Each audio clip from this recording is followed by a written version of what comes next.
Hello everyone. दोस्तों SSC GD 2024 आज आपके 6 मार्च हैं, जिसका फर्स्ट और सेकंड पेपर आपका हो चुका है फर्स्ट शिफ्ट का। तो इस वीडियो में देखेंगे हम जीके जनरल स्टडी के प्रश्न जो आपके अपकमिंग एग्जाम के लिए काफ़ी महत्वपूर्ण रहेंगे। अगर आपने अभी तक इससे पहले जो अभी तक आपके हो चुके हैं 5 तारीख तक एसएससी जीडी के पेपर नहीं देखे होंगे एनालिसिस, तो आप प्लेलिस्ट में आके उन वीडियो को जरूर देखें। एक वीडियो मैंने बना रखी है 20 तारीख से लेकर आपके एक मार्च तक, उस वीडियो को आप जरूर देखें। उसमें आपके 800 प्रश्न हैं जो अभी तक आपके एग्जाम में बन चुके हैं। ठीक है, जीके के जो अभी तक आपके एग्जाम में बन चुके हैं, तो वो वीडियो मैंने करा रखी है। आप उस वीडियो को जब भी आपका एग्जाम होगा एक बार जरूर देख के जाना, तो आपको 8 से 10 नंबर का जरूर फायदा होगा। ठीक है, तो आज का हम स्टार्ट करते हैं। आज आपका लेज़म लोक नृत्य किस राज्य से संबंधित है? तो ये है महाराष्ट्र राज्य से। और इससे पहले पूछा गया कि महाराष्ट्र का लावणी नृत्य कहाँ का है? तो महाराष्ट्र का। नेक्स्ट है 2011 के जनगणना के अनुसार भारत की साक्षरता दर कितनी थी? तो ये थी 74%। ठीक है, तो जनगणना से हमेशा क्वेश्चन बन रहा है, लोक नृत्य से हमेशा क्वेश्चन बन रहा है। इसकी वीडियो मैंने आपको करा भी रखी है। दीपिका पल्लिकल कौन से खेल से संबंधित हैं? तो ये है भारतीय स्क्वैश। स्क्वैश ये आपको दिनेश कार्तिक पहचानते होंगे आप डीके को, जो आरसीबी के अभी विकेट कीपर थे पहले, अभी शायद नहीं है। तो वही आपके जो दिनेश कार्तिक है उनकी पत्नी थी। ठीक है, तो ये है स्क्वैश। सबसे अधिक स्तंभ लेख किस राज्य ने बनाई है? तो ये अशोक ने बनाया था। ठीक है, सबसे अधिक स्तंभ लेख किस राजा ने बनाई है? ठीक है, तो किस राजा ने बनाए थे? तो ये थे अशोक ने बनाए थे, राज्य नहीं होगा यहाँ पर। तो सबसे ज्यादा इसने बनाए थे 13 अभिलेख। नेक्स्ट है परम शून्य ताप पर कण की गति कितनी होती है? तो ये होती है शून्य। नेक्स्ट है मोंग मोंग त्योहार किस राज्य में मनाया जाता है? तो ये मनाया जाता है नागालैंड में। और एक यहाँ का हॉर्नबिल भी है, हॉर्नबिल। ठीक है, इसे भी याद कर लेना आप, काफ़ी फेमस है। इसकी स्थापना हुई थी 1963 में। जब से नागालैंड राज्य की स्थापना 1963 में हुई थी, और तब से हॉर्नबिल यहाँ फेस्टिवल मनाया जाता है।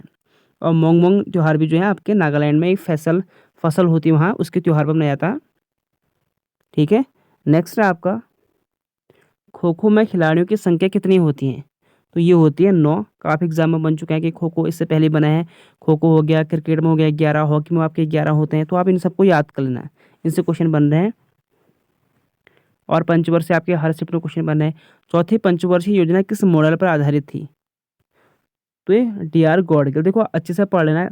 ऐसे आपकी जो है 1966 से 69 के बीच में जो आपकी हुई थी ना 3 वर्षीय जो योजना हुई थी, उसमें गॉडगिल योजना थी। पहली में आपकी हेराडोमल थी, दूसरी में आपके पीसी महानोबिस थी, और तीसरी आपकी पंचवर्षीय जो थी आपकी 1961 से 66 के बीच में थी। और जो गॉडगिल जब गॉडगिल थी ना, वो थी आपकी 3 वर्षीय, आपकी 66 से 69 के बीच में जो बनी थी, तब उसे गॉडगिल कहते हैं। आप ऑप्शन देख लेना कि आप ऑप्शन में अगर आपको चौथी पंचवर्षीय में आपको देखो आपको गॉडगिल दिया होगा, तो आप तब मानना। ठीक है, अगर चौथी पंचवर्षीय दिया होगा। नहीं तो आपकी जो चौथी पंचवर्षीय जो आपके गॉडगिल जो की थी 1968 में की थी, जो आपकी जो है गॉडगिल ने जो आपकी जो 3 वर्षीय योजना हुई थी, उसमें गॉडगिल ने प्रस्तावना की थी, उसमें तो 3 वर्षीय योजना हुई थी। लेकिन जो चौथी पंचवर्षीय योजना हुई थी वो 1969 से 74 के बीच में हुई थी। ठीक है, आप इतना याद कर लेने से। इसलिए अगर आपने पंचवर्षीय की वीडियो नहीं देखी होगी तो आप उस वीडियो को जरूर देख के जाना मेरी। नेक्स्ट है आपका राज्य की शक्ति किस में निहित होती है? तो ये राज्यपाल में होती है। आसान सा क्वेश्चन है। और अगर आपको केंद्र में पूछेगा यानी सेंटर में पूछेगा, तो सेंटर में कह दोगे आप राष्ट्रपति। ठीक हो गया। रणजी ट्रॉफी 2022 किस राज्य ने जीता? तो ये इससे पहले भी रिपीट हो चुका है, तो ये सौराष्ट्र। ठीक है, सौराष्ट्र ने जीता। और फाइनल में कौन थे? एक था आपका कोलकाता था फाइनल में कोलकाता को हराया था। और कोलकाता के ईडन गार्डन में यही मैच भी हुआ था। ठीक है, तो सौराष्ट्र ने जीता था। नेक्स्ट आपका इससे पहले ये क्वेश्चन बन चुका है कि आपके ये क्वेश्चन नहीं बन चुका आपका, लेकिन उसमें पूछा गया था कि रणजी ट्रॉफी 2022 का फाइनल किस स्टेडियम में खेला गया? तो ईडन गार्डन कोलकाता में खेला गया था। और आज के शिफ्ट में पूछा गया कि रणजी ट्रॉफी 2022 किस राज्य ने जीता? ठीक है, देश मत करना, राज्य कर देना। ठीक है, तो सौराष्ट्र ने जीत रखा है। और इससे पहले ये वाला क्वेश्चन पूछा गया आपके 100 दिन वाला, कि मनरेगा में कितने दिन काम मिलते हैं? तो 100 दिन, उसमें ऑप्शन ये था। और आज के शिफ्ट में पूछा गया 100 दिन का रोजगार किस योजना में मिलता है? तो मनरेगा। इसलिए कह रहा हूँ क्वेश्चन बस क्वेश्चन जो है ना हर शिफ्ट में ऊपर नीचे कर दे रहा, और कहीं से अलग से क्वेश्चन नहीं पूछा। जो आपके 8 से 10 क्वेश्चन आ रहे हैं ना, वो अच्छे खासे आ रहे हैं, वो आपके रिपीट हो रहे हैं। हाँ, जो मैं कह रहा हूँ ना, आपको 10 क्वेश्चन अच्छे खासे आ रहे हैं, ऐसा नहीं कि बस 20 के 20 क्वेश्चन जीके के आसान नहीं बन रहे हैं। 10 क्वेश्चन अगर आपने प्रीवियस ईयर क्वेश्चन देखे होंगे, इसलिए कह रहा हूँ कि आप जब भी जाओगे पेपर देने, वो मैंने वीडियो बना रखी है प्लेलिस्ट में, आके उन वीडियो को आप जरूर देखें, तो आपके 8 से 10 क्वेश्चन कवर हो जाएंगे। बस सिर्फ जो आपने आज तक कितना पढ़ा है वो आपका डिपेंड करता है कि आप वो 10 में से आप कितने आगे नंबर लेके आते हो। अगर आप 10 नंबर तो खैर ले आओगे, जो आपके प्रीवियस ईयर अच्छे से आपने देख लिया शिफ्ट, तो आप 10 के आसपास ले आओगे। बस अगर आपने और कितना पढ़ रखा, अगर आप 14 के आसपास जाते हो ना, आप बहुत अच्छे स्कोर कर रहे हो जीके में। 14 कह रहा हूँ, 14-15 ला रहे हो तो आप बहुत अच्छा कर रहे हो, क्योंकि हिंदी रीजनिंग में तो सभी बच्चे जो हैं 35-38 क्वेश्चन कर जा रहे हैं, तो उसमें कोई दिक्कत नहीं है। और मैथ्स में भी आप 12-13 कर जाओगे, उसमें कोई प्रॉब्लम नहीं है, अगर आपकी अच्छी है तो। ठीक है, जीके थोड़ा बहुत फंसाने वाला होते हैं, तो इसमें अच्छे से ध्यान देना। और इसमें सबके सब आपको रटने हैं, लोक नृत्य रटने हैं, त्योहार रटने हैं, पंचवर्षीय रटने हैं, और जनगणना आपको रटने हैं। कोई ऐसा नहीं कि आपको समझने वाला कुछ है ही नहीं। आर्टिकल आपको वो रटने हैं, आर्टिकल जो आपसे पूछे जा रहे हैं, आप 12 से लेकर 51 तक जरूर पढ़ के जाना है। इनमें से आपका ये क्वेश्चन जरूर बन रहा है। अस्पृश्यता को कौन से अनुच्छेद में रखा गया है, तो आर्टिकल 17 में। पुरुषों के लिए शॉटपुट का वजन कितना होता है, यानी आप जो कहते हैं ना गोला फेंक, गोला फेंक होता है ना, गोला फेंक, तो उसका वजन होता है 7.35 kg, किलोग्राम। ठीक है, शॉटपुट। नेक्स्ट है लक्ष्य सेन का संबंध किस खेल से। देखो आसान क्वेश्चन है, बैडमिंटन से। कौन सा किससे संबंध है, ये क्वेश्चन पूछे जा रहे हैं आपके एग्जाम में। कुछ क्वेश्चन टफ हैं, बाकी तो खैर आपके इजी बन रहे हैं, ऐसा कुछ नहीं है। चंद्रगुप्त मौर्य के गुरु कौन थे। अब चंद्रगुप्त मौर्य के गुरु कौन थे, आसान क्वेश्चन है, चाणक्य थे। ठीक है, क्योंकि चाणक्य क्यों थे, लास्ट वंश कौन था, घनानंद था। नंद वंश का लास्ट वंश कौन था, घनानंद था। और घनानंद की हत्या किसने की थी, चंद्रगुप्त मौर्य ने। और किसके सहयोग सहयोग से की थी, चाणक्य के सहयोग से की थी। और चाणक्य कौन था, इसका गुरु था। ठीक है, 322 ईस्वी पूर्व में। चंद्रगुप्त मौर्य का बेटा कौन था, बिंदुसार था, ये भी आपका एग्जाम बन चुका है। चंद्रगुप्त का पोता कौन था, अशोक था, ये भी आपका एग्जाम बन चुका है। चंद्रगुप्त जरूर पढ़ के जाना, इससे क्वेश्चन आपके हर बार बन रहे हैं। ठीक है, और नंदवंश का लास्ट में कौन था, घनानंद था। गोंगा नवमी कहाँ मनाया जाता है, तो ये राजस्थान का लोक पर्व है, राजस्थान में मनाया जाता है। और इसके अलावा ये मध्य प्रदेश, छत्तीसगढ़ में मनाया जाता है। देखो आप ऑप्शन देख लेना अच्छे से कि ऑप्शन में क्या दे रखा है आपसे। ऐसा नहीं कि एक आपका त्यौहार 2 राज्य में मनाया जा सकता है, होता है, क्योंकि देखो कुछ कुछ ऐसे होते हैं ना स्टेट, अलग अलग होते हैं, अलग अलग एक राज्य है दूसरे राज्य से उसी वक्त अलग हो, जैसे आंध्र प्रदेश से तेलंगाना अलग हो रखा है। तो कुछ ऐसे होंगे त्यौहार के जो आंध्र प्रदेश में मनाया होगा, तेलंगाना में मनाया जाता होगा। तो वैसे ही कुछ जो गोंगा नवमी है वो राजस्थान में मनाया जाता है, और मध्य प्रदेश और छत्तीसगढ़ में। आप ऑप्शन देख लो, अगर आपका एग्जाम था तो आप बता देना कि कौन सा ऑप्शन में था उसमें। राजकोषीय घाटा क्या होता है, तो ये होता है सरकार के कुल राजस्व एंड कुल व्यय, यानी कुल total revenue equal to total expenditure. ठीक है, तो इसका अंतर को कहते हैं राजकोषीय घाटा, डिफिसिट।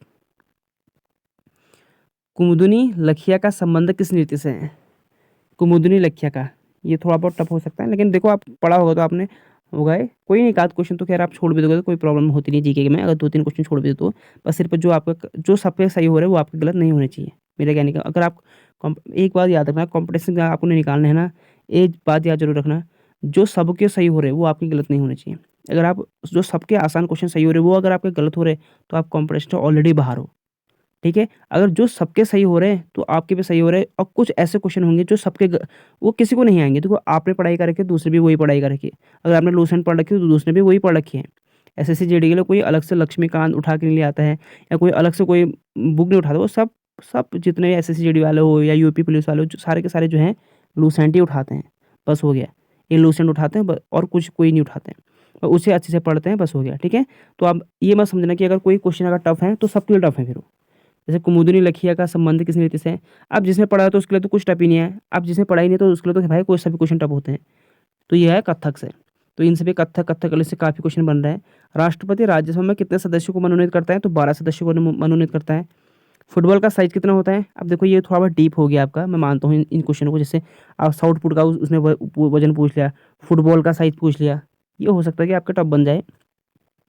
ये सेकंड शिफ्ट में है। ठीक है, आज के एसएससीडी के सेकंड शिफ्ट का क्वेश्चन है, जो आपके फुटबॉल का साइज पूछ रखा, साउथ पुट का साइज पूछ रखा, और एक आपको HYV फुल का इसका फुल फॉर्म पूछ रखा। ये आप सेकंड शिफ्ट का थोड़ा टफ पेपर बन रखा आज का। तो 410 से 460 ग्राम के बीच में होता है फुटबॉल का साइज। हरित क्रांति में HYV का फुल फॉर्म क्या होता है, तो ये होता है हाई एल्डिंग वेराइटीज़। ठीक है, वेराइटीज़ होते हैं ना, वेराइटी, तो उनके बारे में था। देखो हरी क्रांति के बारे में तो वैरायटी के बारे में ही होगा। तो थोड़ा कुछ नहीं, मैं मानता हूँ कि इसमें थोड़ा टफ थे सेकंड शिफ्ट के।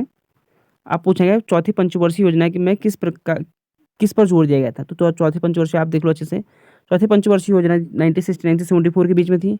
मुक्त और बांग्लादेश शरणार्थी को आमद और मानसून की लगातार विफलता की कुछ ऐसी समस्याएं हैं जिन्होंने इस योजना को विफल बना दिया था। ठीक है, ये मैंने पंचवर्षीय में अच्छे से करा रखा आपको, वहाँ देख सकते हो आप। इसकी प्राथमिकता थी कृषि और आत्मनिर्भरता का प्रस्ताव, आत्मनिर्भरता का प्रस्ताव रखा गया था। ठीक है, इसमें चौथी पंचवर्षीय में जोर दिया गया था आत्मनिर्भरता में प्रस्ताव का। और आत्मनिर्भरता कब पूर्ण हुई? पांचवी पंचवर्षीय में। और इसका लक्ष्य दर था 5.7, प्राप्त करता था इसका 3.3, और हरित क्रांति के कारण खाद्यान्न उत्पादन में वृद्धि हुई थी इसमें। ठीक है, चौथी में। और तीसरी में आपकी हरित क्रांति आ चुकी थी। बंगाल विभाजन कब हुआ था? तो 1905 में। गवर्नर कौन था? Lord Curzon.